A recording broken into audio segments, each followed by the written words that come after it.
Guy asked, he's eating a lot of poop. We call it shed dog caviar. When we're shed hunting in the spring, they're eating deer poop constantly. I don't understand why the dogs do it either, but they do. So it comes back to what? Control. Taking control of the situation. If you put the dog on a lead and you take the dog out and the dog goes down to pick up a piece of poop, first off, if the poop is there, your fault. Second off, correct. And you have the ability to correct. But that takes what? That takes the ability to put the dog on the lead and have the dog be responsive. That is heel words. Now, he brought up a point of, I'm worried about correcting when the dog puts his nose down. You have to. If the dog's in heel position, it's not hunting. I separate the idea of my hunting dog and my dog that's under control in a position of obedience, which would be heel, or in your case, they're going out and eating poop and doing the stuff that you don't want them doing. Well, then I just put a lead on them, take them out, go to the bathroom, do that stuff, and I've automatically changed the scenario to take back the control. All right, welcome back. What number are we on, Ben? 40? 20 or 47? 47, something like that. Welcome back, guys, to the podcast. Not sure what number we're on yet, but we haven't recorded in probably a week and a half because it's been hunting season. And so we're in mid-November now. We just filmed a Bella Be Good, which Bella Be Good is a series that we're doing. If you or someone you know has a young dog, I really recommend checking it out. It's very similar. It's similar in a lot of ways to a series that we did. We did it on Facebook a while back with Spry. Some of you guys recognize Spry. We did a series called Live with Spry. We did biggest difference I would say is Live with Spry was done using Facebook Live. We used that as a constant tool. It has since migrated to our YouTube channel. It's the easiest way to find them all. Ben set up a playlist for it. It's called Live with Spry. But we documented basically her first year or so of training using Facebook Live, and I thought it went well. It's really raw and unedited. 100% raw and unedited, used our phones to do it, had spotty connections at times, ran out of battery at times. So it's not a production fancy thing by any means, but I think the content is the valuable part of it.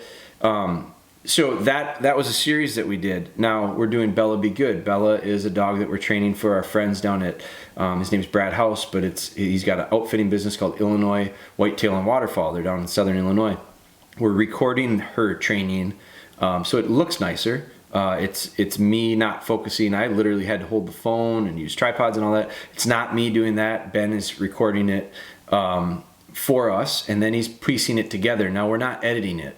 When I say we're not editing it, we're not cutting stuff out that doesn't look good. We're not making it polished. We're not making it appear that nothing ever goes wrong, because it does. And I do think that some of that stuff is the most valuable part of it. So on the other hand, our DVDs are edited. They were produced, they were filmed, multiple cameras, different angles.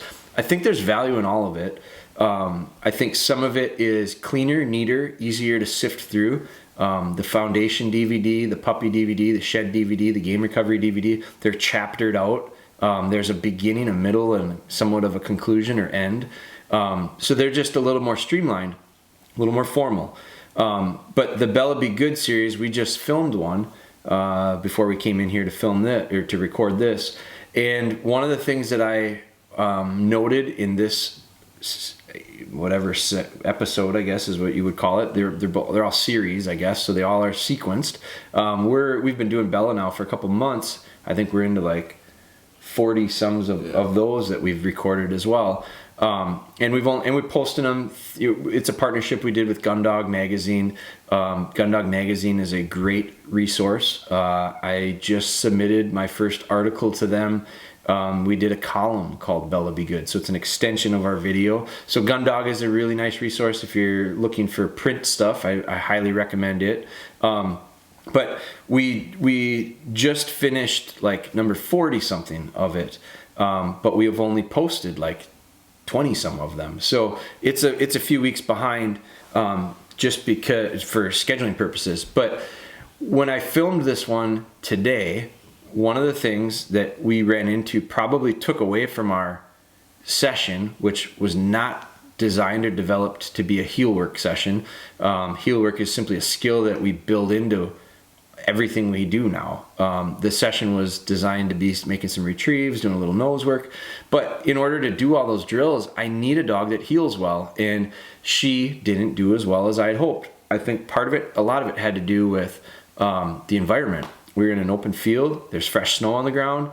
She's not really used to snow in the first place, so I imagine it feels funny. It tastes good. There's all these things that distract from the drill, from the objective of whatever it is we're working on. So it got in the way of us a little bit today because the heel work, I wanted to do stuff off lead and there was no way we were doing it. I made note of it and said, I got to go back and get into some safer places, some more controlled places. The driveway is real good for us. Concrete or pavement is real good for us. It's less distracting. She focuses on me better. We've done it more often there. That's probably another reason. The habit has been formed there and is strong. It overcomes outside distractions. As soon as I get on the grass, there's a lot of temptation. Smells, feel, all that stuff. And the distractions prove to be a little bit more, a little stronger than the habit of her solid heel work, especially off lead. On lead, she did pretty well. Although we did have a few hiccups. So I'm leading into this, kind of catching you up on things that we're doing. But really, it's all tied back to this. What this podcast is going to focus on a little bit is heel work. It comes from a question that I got, Facebook Messenger. It was on Facebook. It was a message to our DogBone page, which is where we get a lot of the basis for a lot of these podcasts. So this guy sent me a message, said he tried to review the podcast, but he uses Spotify, can't find a location to like or review it. So I appreciate him listening to it. He's mentioning how he likes it as a supplement to the training videos. So it kind of ties into, I don't think some people realize we have training DVDs out there as well. We do a lot of stuff online. We do a lot of stuff through YouTube. We try to do a lot of stuff, as much stuff as we can here doing the podcast. But these are all relatively new avenues or channels for us to share information. Our DVDs have been out for a while. They're on our website. Some of them we're in the process right now of loading them all to it, but some of them you can get through Amazon Prime. Right now, our puppy one, you can buy it through Amazon Prime Video. You can rent it through there as well. Ben is actually going to work on adding that to our website as an option. When you go to the DVDs and you go to the puppy one, you'll be able to click a link to it to get it on Amazon. I realize DVDs, we've had messages come in that I don't even own a DVD player anymore. What do I do? So we are trying to work on that from a digital standpoint, but the content, the video itself is the same. And I don't think a lot of people realize we have a series, and we put a lot of time, money, and effort into them, because I do think it depends on how you process information, but some people do better with our DVDs than our YouTube channel because they're organized better. It's easier for you to skip through chapters, and there's rhyme and reason to them. Like there was a lot of thought that went into the storyline, the storyboard of these DVDs from a chapter standpoint. So they're sequenced, and they're clean and they're neat. Now they don't show a lot of raw, candid stuff, but they are long. We used to have a DVD series, and it's still available out there too, but we partnered up with Gundog years ago and did some DVDs. Since then, we've done our own line. Our dog, it's just a DogBone video now, but we took a DVD that was a puppy DVD. We took a shed DVD that was about 60 minutes long with Gundog. We did years ago, and it was 60 minutes. And it fit their style of videos, which were quicker, shorter, to the point. I said, man, I just don't think we covered it thorough enough. So we did our own, and it turned into 2.5 hours.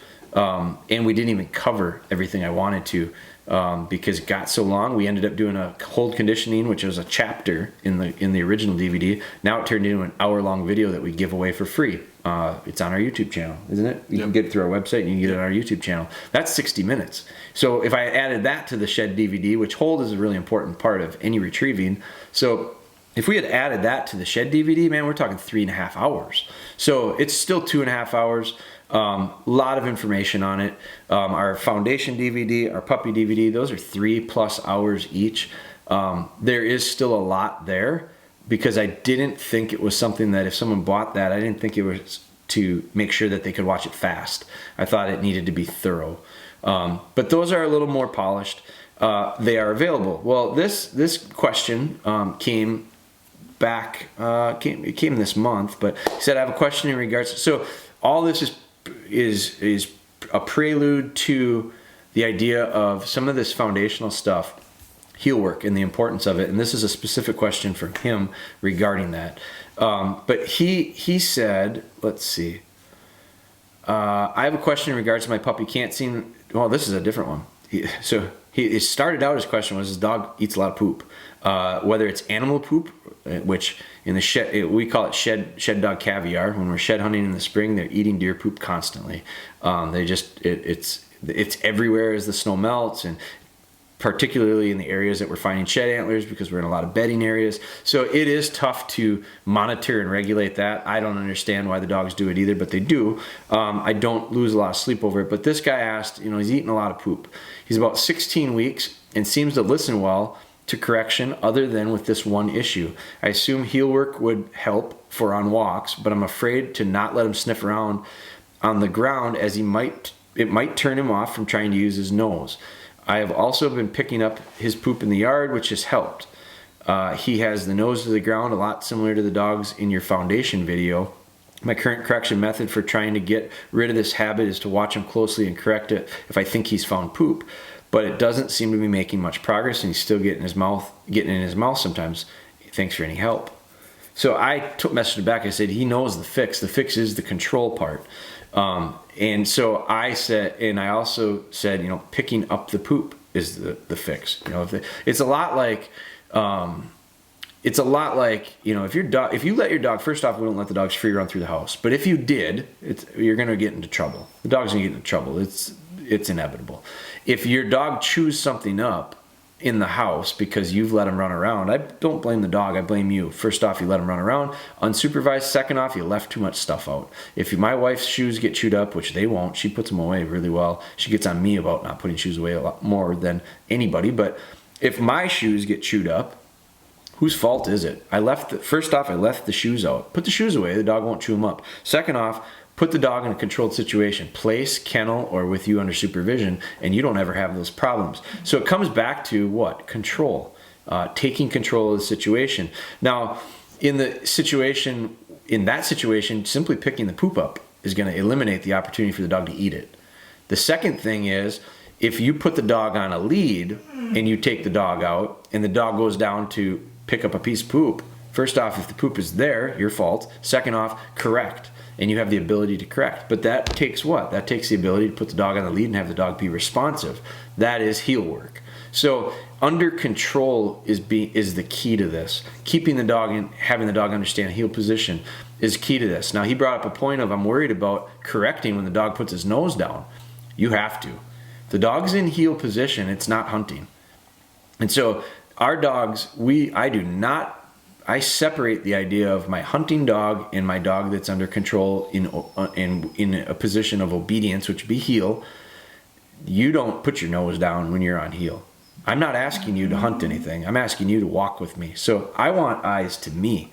I want them looking at me, ideally. I let them look out about, but if they're getting distracted, I make a correction usually. If I'm walking past something that becomes distracting to them, I'll turn, make a direction change, and I'll give them a correction. And what they start to do is they go, if I pay attention to him, I'm not going to get corrected. So it forces them to start looking at you. So I do not worry about that, the idea of correcting when their nose goes down. In fact, I do it. I sweep my foot underneath there, and I catch them under this underside of their chin. So that was stuff I had to do today with Bella when I was out there. She wanted to put her nose down a lot. There was a lot of that correction going on. And it was conversation that I brought up when I was filming that of, I need to work on this heel work a lot more in situations and scenarios like this. Ben, I'm going to have you correct her the next time. I got a little whiny dog in the back. If you hear, I don't know if you can hear that or not, but I get this little whine. Me, really wants attention. It's Ellie. She knows we're going up north. We're packing up. I'm half packed up. We're going to be going up north today. But I'm not going to allow it. it's something that I've got 4 dogs laying. I've got Bella laying right now sleeping just like a rock because we just worked her for 15-20 minutes and she's spent mentally and physically. We've got 3 other dogs that have not done anything today but lay in their bed and that's enough. And that was Spry that time, wasn't it? Yeah. And they're antsy because they know we're going up north. They know that some things are getting put in the truck that go, a lot of good things. They know the training bag came out. They haven't done a damn thing today and they're antsy. And I don't like that. So I'm not going to let it get under my skin, but you probably can hear it just in my voice. I get a little tense when I hear this little squeaking. So I need dogs to work through that. But anyway, and even with that correction, Bella didn't even open her eyes. So it really is a little bit of a micro thing, a little side thing here. But look at what the difference is when you give your dog just a little bit of work.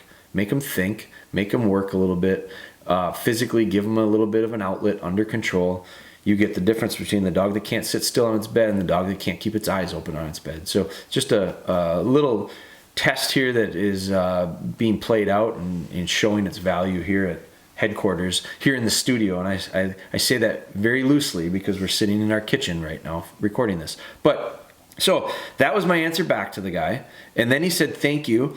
Is there a time that it's too early to start heel training? It's been progressing through your, I've been progressing through your podcast and just recently watched the heel work portions of the video, but can't recall you mentioning this. He's 17 weeks old and doing well with the concepts from the puppy training video currently. So this guy has done it in sequence. He's watched the puppy video and he's worked through those, and I bet you it's helped him greatly. Now he's into the Obedience, the Foundation DVD, and heel work is really a key part of that DVD. There's a lot of information on it, so he's digging into it. At 17, first off, is it too young, too early to start heel training? No, I don't think so. I think it only makes sense at a certain point. I don't think you need it when they're 8, 9, 10 weeks because most of the time, if you're doing it right, they want to stay with you. They don't want to be left alone. That's where I develop a real strong recall. Dogs want to come to me when I call them. And this is all in the puppy video.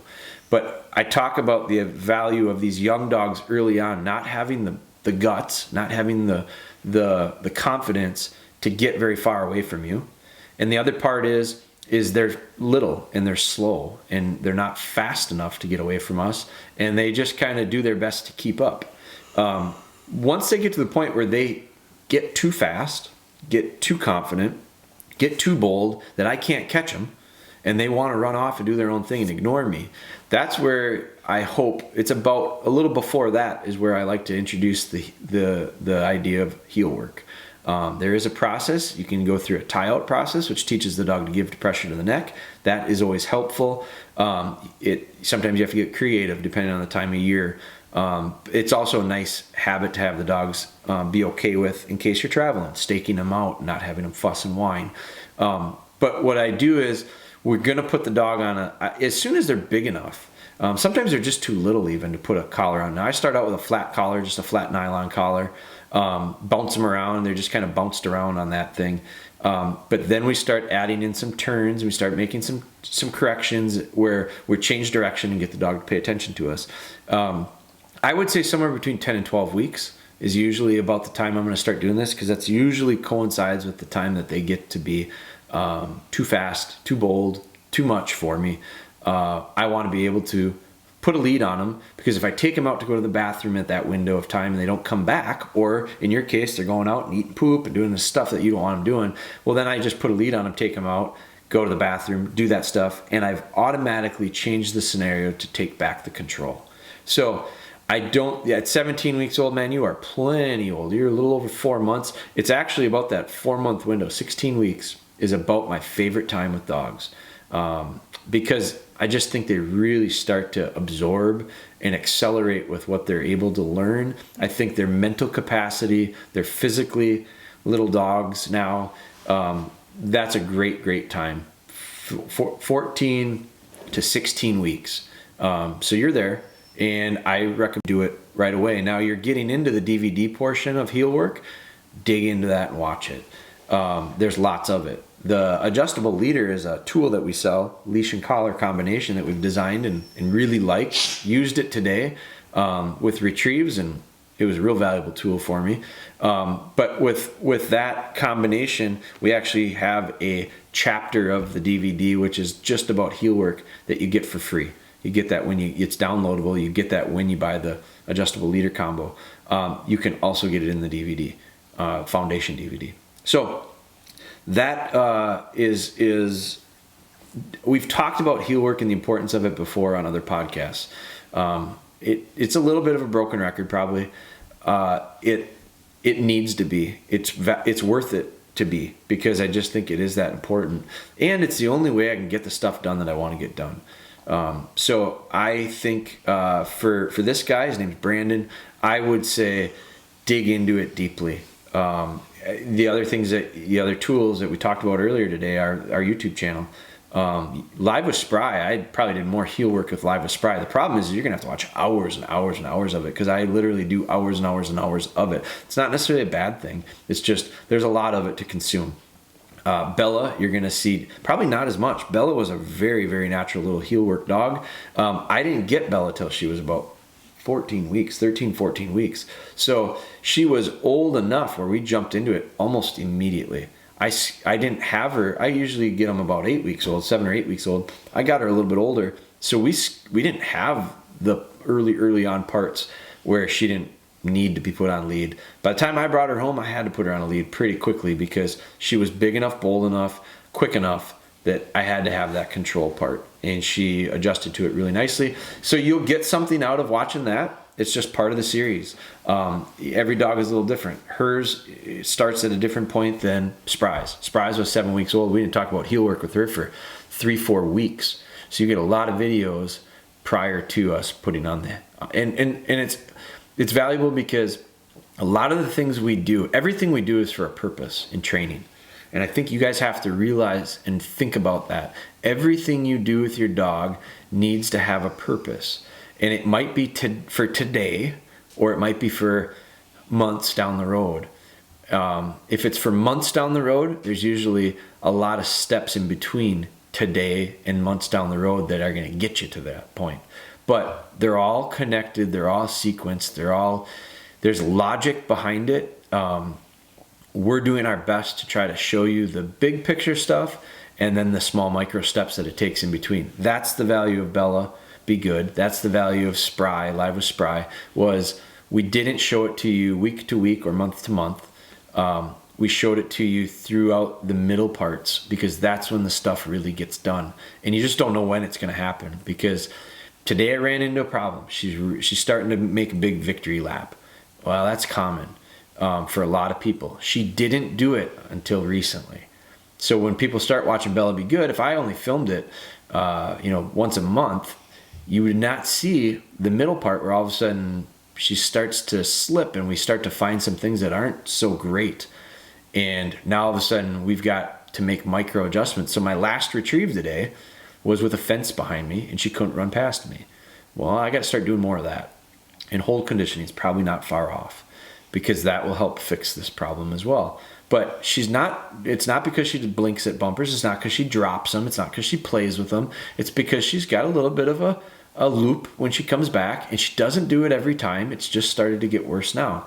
So those are all things that I'm recognizing and going, I'm not going to continue to do it and let her build that habit strong and then go try to reverse it. I'm going to address it as it shows up.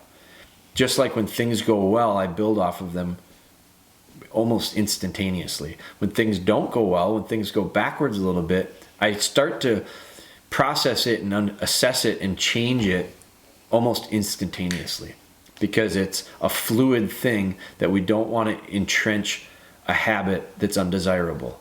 We also want to entrench habits that are desirable. So that's a big picture thing. This is just a micro part of it, this heel work talk. So you got to get good at it. No question. You got to get good at it. It'll be the fix to a lot of other issues. It'll be the thing. It'll be one of the tools you use for the rest of that dog's life, to allow you to take steps down the road, further down the road. So that's it. That's a really nice little question from Brandon that turns into a real simple podcast that's, a little bit of probably recycled information, but with a little different twist to it and for a little different reason. And I think sometimes hearing the podcast answering one question about heel work in one specific scenario, it's hard to connect or relate it to your particular situation. But if I could literally do probably dozens of podcasts that are the body of it is about heel work, but the circumstance that brings it up is a little bit different every time. Well, what does that tell you about the importance of some of these things? Delivery to hand is really important. There's a lot of issues that come up with retrieving that the answer is delivery to hand. But if you just hear me talk about one scenario that the answer is hold condition and deliver to hand nicely, polished, smooth, reliably, you might go that you might have a problem and not realize or connect it to, boy, it's delivery to hand, it's hold conditioning, that's the fix. So I don't think there's any issue. I don't think there's any problem with sharing these, and I love them because when somebody sends it in to me, I guarantee you more than one person is running into it. So it's not like it's not like Brandon's the only guy that's ever had the problem with the dogs that eat the poop. So I just think there's a lot of mutual reward for listeners when we pick them this way. So that's it. I don't know what number it was, but 47 it was. Ben is going to get it put together for you guys. Ben is going to crank it out. It's a kind of a sacred day here. It is November 15th, the opener of the Michigan gun season. So depending on how quickly we get this out, you can get it out pretty quick? Yeah, I'll have it all today. He's going to have this baby live right away. So if you are in a deer stand in Michigan right now listening to this in the next 15 days, I wish you the best of luck. Be safe. Make lots of memories. And to be honest with you, a lot of gun seasons coming up for Wisconsin and Missouri and Iowa and the Midwest states I know are coming up, and I think that everybody is in the next probably month. So if you listen long enough, you know we are pretty adamant deer hunters, and our other brand, Hodag, speaks for itself when it comes to that. We've done some podcasts on that, but best of luck to everybody. I'm gonna head up for one last crack at it before the Wisconsin gun season. We're going up north today, and we're gonna spend the next couple days. So watch our Instagram story. We're gonna be grouse hunting. We're gonna get back to the cabin. We're gonna chase some birds in the snow. My dogs need it. My dogs deserve it, and I miss it. So that's what we're gonna do.